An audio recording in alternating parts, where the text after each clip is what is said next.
Guys, তো এই দেখো রিলস বানিয়ে এই যে ভাত হচ্ছে, ভাত গরম গরম ভাত আর চিকেনের ঝোল। ও বাবা, এই কেউ আমার খেয়ে কিছু বলছো? উনি বাবা, এই টাকা খেয়েছি গো, এত গরম হয়ে গেল কি করে?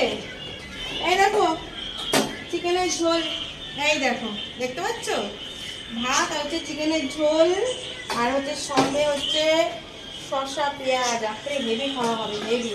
আমার হাতটা কতটা পুড়ে গেল, আমার 3টা আঙুল ছাকা খেয়েছি।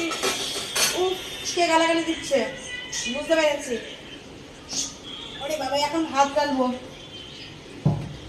তো চলে এসো, ভাত খাওয়া হবে।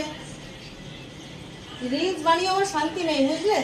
এখন আবার এই রান্না করলাম, এখন খাওয়া দাওয়া হবে, তারপরে আবার ভিডিও দেবো দুটো একটা, বুঝতে পারলে? তোমাদের কি খাওয়া দাওয়া হয়েছে? দেখো কত রাত হয়ে গেছে, এখন আমি সবাই ভাত নামাচ্ছি, আর মাংসের তরকারি দুপুরে করেছিলাম, আর রাত্রিবেলা মাংসটা খাওয়া হবে। তো কার খাওয়া হয়নি চলে এসো সোজা আমার বাড়িতে, আর আমার হাতে চিকেন খেতে গেলে আমার বাড়িতে আসতে হবে, হেভি রান্না হবে, হেভি হেভি। তো চলো রান্না বান্নাগুলো করে নিই, করে নিয়ে খাওয়া দাওয়ার সময় তোমাদেরকে দেখাবো যদি মনে থাকে। আর খেতে বসলে সত্যি তো আমার খেয়ালই